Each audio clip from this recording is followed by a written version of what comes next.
मध्य प्रदेश में एक ननद अपनी भाभी को लेकर घर से भाग गई। जैसे ही ये खबर उसके पति को लगी, वो बेचारा परेशान हो गया। दरअसल आशुतोष और संध्या ने 7 साल पहले लव मैरिज की थी। परिवार अच्छा खासा चल रहा था, घर में खुशियां ही खुशियां थी और उनका एक 5 साल का प्यारा सा बेटा भी है। अब अमरपाटन की ये घटना आप सभी को चौंकाने वाली है, क्योंकि संध्या किसी लड़के के साथ भागी होती तो शायद हम सोचते कि हाँ, ऐसा अक्सर हो जाता है, पति से वो प्यार नहीं मिल रहा होगा तो शायद उसकी पत्नी किसी लड़के के साथ भाग गई। लेकिन यहाँ तो मामला कुछ और ही है। एक लड़की दूसरी लड़की के साथ भाग जाती है, उनके साथ नाजायज रिश्ते हो जाते हैं। आशुतोष और संध्या ने 7 साल पहले शादी की, 5 साल का प्यारा सा बेटा भी है और घर में खुशियां भी हैं, किसी बात की कोई परेशानी नहीं थी। लेकिन अचानक से ये क्या हुआ, आशुतोष और संध्या ने जब जबलपुर में अपना घर शिफ्ट किया तो जबलपुर में उनके घर में उनकी ममेरी बहन मानसी का आना जाना शुरू हो गया। अब रिश्तेदार हैं तो आएंगे जाएंगे ही, और रिश्तेदार अगर लड़की हो तो किसी भी लड़की से, औरत से, पत्नी से, बहन से मिलने में किसी को कोई आपत्ति नहीं होती है। अब धीरे धीरे मानसी और संध्या के बीच नज़दीकियां बढ़ने लगी। मानसी कभी संध्या को कॉल करती तो कभी संध्या जब उसके पास समय होता तो वो मानसी से फ़ोन पर बातें किया करती थी।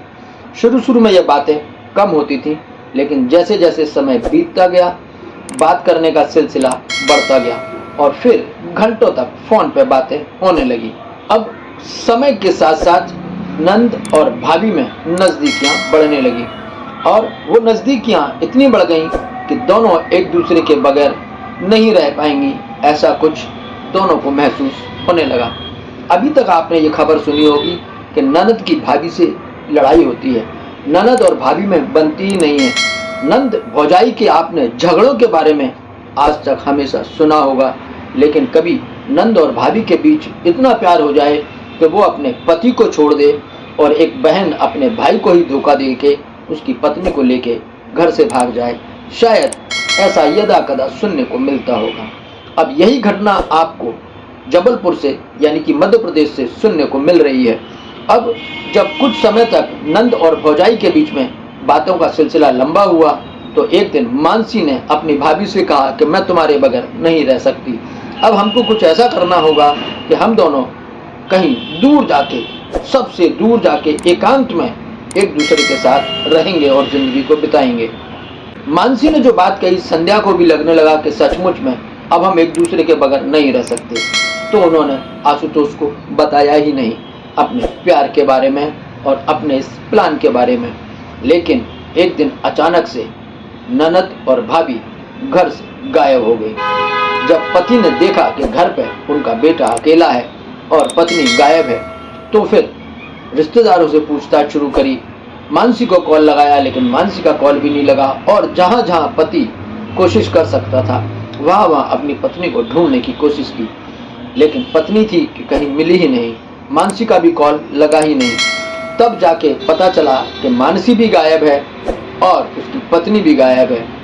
फिर थक हार के आशुतोष पुलिस स्टेशन गया और पुलिस स्टेशन में अपनी पत्नी की गुमशुदगी की रिपोर्ट दर्ज कराई, साथ ही अपनी ममेरी बहन मानसी के बारे में भी पुलिस को बताया कि उसका भी फ़ोन नहीं लग रहा है, मेरी पत्नी और मेरी ममेरी बहन दोनों ही घर से गायब है। समाज किस ओर जा रहा है समझ में नहीं आता है।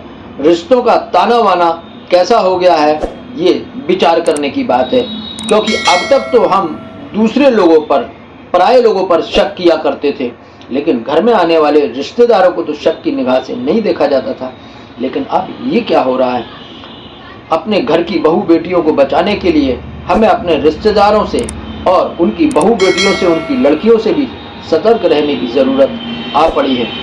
पाश्चात्य इस तरीके से हमारे भारत पर हावी हो रहा है, इस तरीके की विचारधारा सोशल मीडिया पर वीडियोस को देखकर, रील्स को देखकर लोगों के मन में, विशेषकर लड़कियों और महिलाओं के मन में आ रही है कि वो एक दूसरे के साथ आपत्तिजनक अवस्था तक आ जाती है।